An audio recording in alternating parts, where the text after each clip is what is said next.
Hi, my name is Vi Nanthaveth. I'm owner and founder of Nanthaveth Associates. So happy to be here today. Thank you so much for having me, Scott. Thank you. Nanthaveth Associates is located out of Austin, Texas. We are a comprehensive immigration law firm, and this is pretty much all we do: family immigration and employment-based immigration. And I'm Scott Berry, your host for this episode of Immigration Nation. We're super excited to have Vi here today. We've actually known Vi since 2017. Wow. So like 6 years now. Yeah. And she is absolutely one of our favorite attorneys, and we've enjoyed watching her firm grow.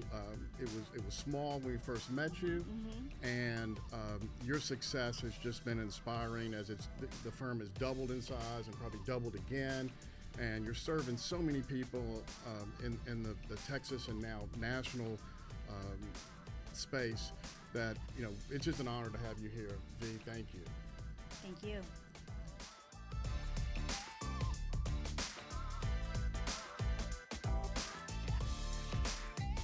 So Vi, due in large part to a lot of things that are happening around the globe, right? I mean, it's kind of chaotic, and it seems like it always is, but it seems like the U.S. has been a familiar destination for a lot of people seeking protection, right?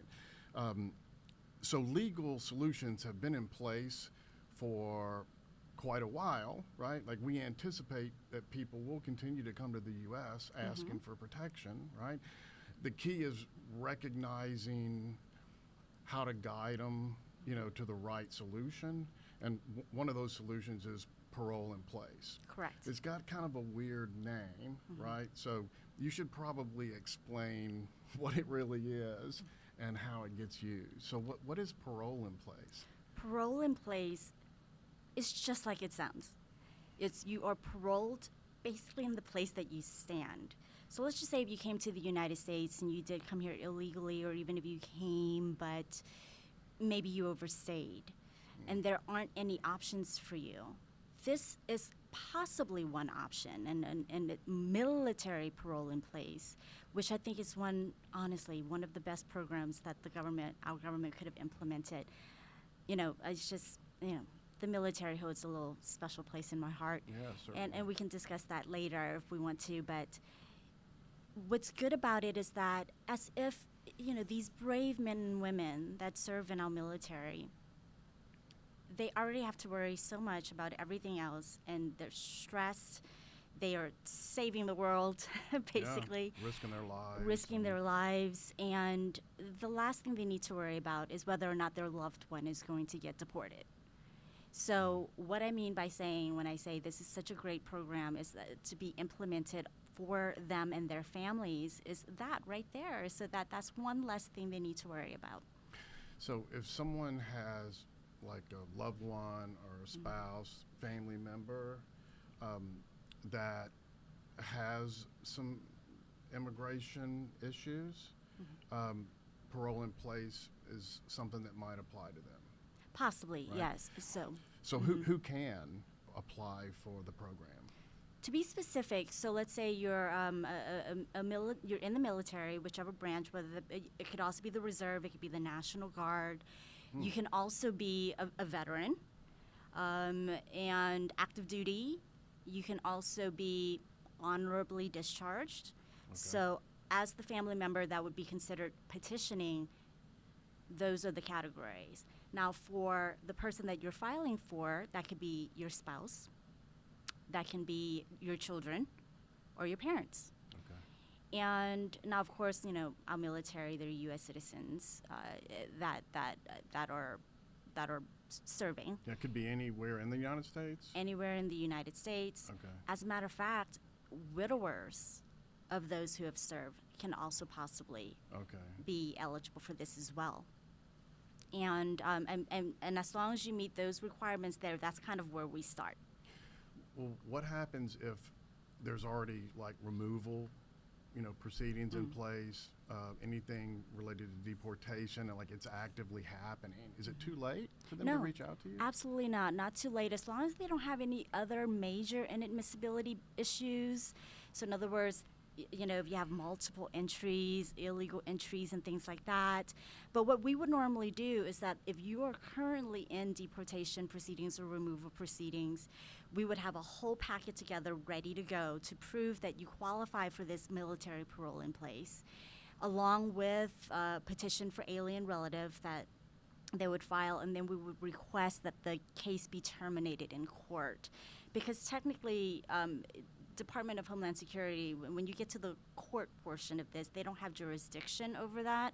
So you would terminate it, and then it would get kind of pitched back to USCIS, which is more on like the administrative side, and then they are the ones who make the decision on that. So, the world can be kind of sticky place, right? I mean, it's not clean, things happen, right? What if your family member has been convicted of a crime and that's on their record? Does that just nullify their chances at all? Does it semi-kill it, totally kill it? That's the thing. We kind of have to really look at what that criminal conviction is. So it's the same thing. When I'm looking at someone, whether or not they are eligible for a green card, just on a regular, normal basis of qualifying through a family member, not doing this parole in place. So some of the things I would ask, of course, besides how many times is it just the one time that you've entered? How many times have you entered? But I would also ask, do you have any criminal convictions? Have you ever been arrested? And then we look at those convictions and see if it would then trigger an inadmissibility issue. So we kind of have to make sure we vet through all of that. Obviously, we don't want to make our clients vulnerable, right? I mean, at the end of the day, you look at all of that and you make an assessment and say, okay, this might not be for you. We don't feel comfortable putting you out there. You are going to make yourself vulnerable. Possibly if you get denied for this, you might get put into proceedings. So let's say that someone met with you and you thought this might work, right? How do they apply? What's that whole process like if you think it'll actually work and they want to hire you, for example, to apply? Sure. First thing, again, once we have, like you said, we vetted, everything fits, all the requirements are met, the elements are there. Then what we do is we first file for the I-131, which is technically it's like a travel permit application, but we use that to also file for the parole in place. And, the evidence that are included that's in there, we put the packet together, that gets sent out. That's probably going to take, initially when this kind of first started, it went through really fast. I mean, it was taking like 2-3 months. But now what we've been seeing, at least where we are in Austin, it can take up to a year sometimes. So you have to be a little patient with this. Once it gets approved, now you're into the next step, which allows you to file for that adjustment of status. And that's the green card process. Is there a lot of proof that goes with it? I mean, is it not that big a deal, or is there a lot of things when you're getting ready to apply, things that they have to provide, things that you have to prove out? Is that a big issue in PIP or not? Well, just like we were saying earlier, the proof for the PIP portion of it is going to be whether or not you're active duty, veteran, honorably discharged, and which branch, and But all they'll of that. have to provide those documents and all. Yes, we do. We ask for the documents to prove that they have been part of the military, the reserve, or whichever branch it is. So we do ask for that, and then we do actually include proof of marriage or the relationship to the person. So we would have all of that, because technically what we are applying for is for the applicant, and then we're attaching the evidence that applicant is the spouse of the military person. Gotcha. So that's how we do that. So is the process similar to some of the other visa processes and things where like there's actually interviews with like USCIS and stuff? Is that true? Well, the parole in place part, no.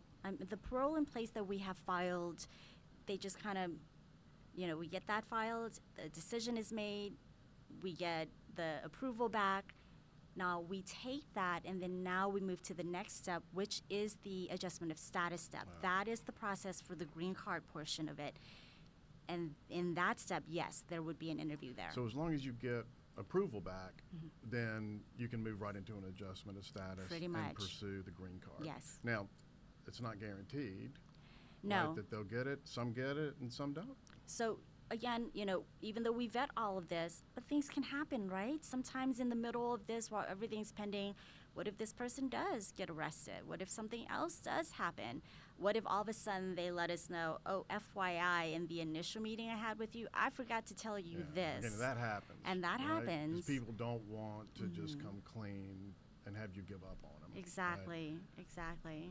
That's another whole episode. Right, that that's we a should whole, talk about right, that, right? exactly. Because they don't realize they're shooting themselves in the foot, that it's gonna get found out. And that's the thing, one of the first things I say to them in that initial consultation is, please be honest with me.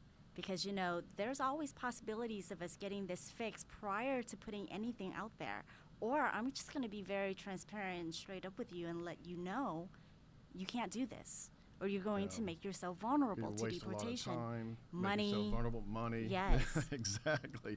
So we're talking about money right now. I know you can't speak for every attorney all over the United States, and so there is no like fixed common cost for this process for every case with every attorney. It's going to vary. I know.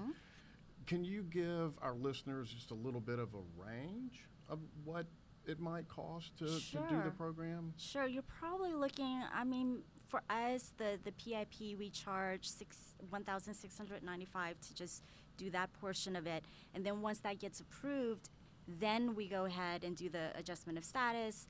And you're probably looking at a range from $3,000 to $4,000 on that. Now, those are just the attorney fees. Now, there are fees that go to the government. The government, the PIP portion, no fees there. They actually don't ask for a fee for the government.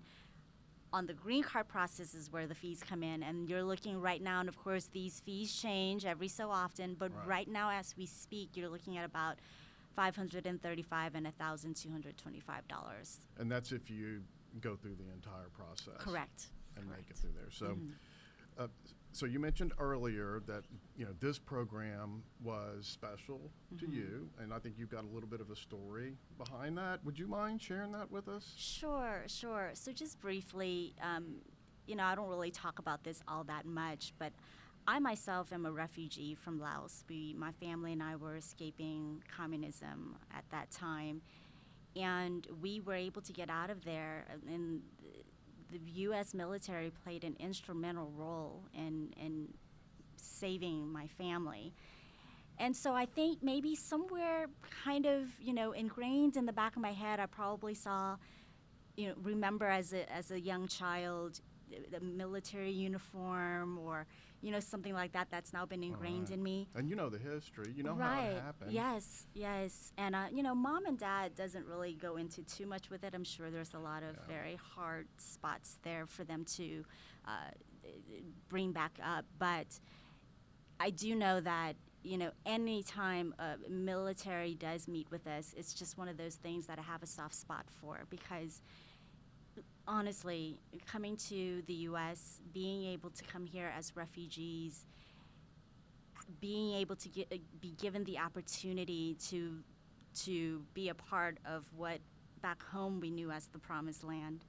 This is better than, for us, any lottery ticket that we could have won. Yeah. And so, you come here and you make the best of it, and hopefully I've made my parents proud and I've made the U.S. proud, that this wasn't just some wasted thing. I mean, we are very, very thankful for being given the opportunity and honestly, at the end of the day, being saved from our situation. Wow. That's really touching. Yeah. That's what a fantastic story. Thanks for sharing that. You're welcome. I'm sure it has a lot to do with how you develop connections with your clients and your empathy towards them, because this isn't just a job for you. It's so much more. Correct. Yeah. It's I don't think you can do this job unless you have built into your DNA some kind of motivation, compassion, empathy. I mean, as a matter of fact, my staff that I have, anytime I interview them, I always want sort of a background, like why do you want to do this? And every single one of them have some connection to immigration, and I think that is very much needed in order for us to serve our clients the best way that we can. So thank you, V. You're welcome. It's been incredible having you on the show today.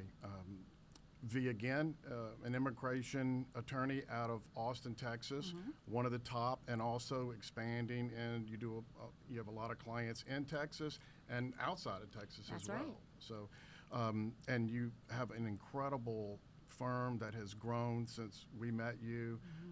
It's serving so many needy people with legal solutions in the immigration world, and it's just wonderful to have you here. To our audience, I hope you enjoyed the show, and you're welcome. We'll have the information nearby to reach out to V if you have questions. Either way, make sure that you take advantage of the experts in the field to get educated on your options. Absolutely. This podcast has been prepared for general information purposes only and is not legal advice. This information is not intended to create, and receipt of it does not constitute an attorney-client relationship.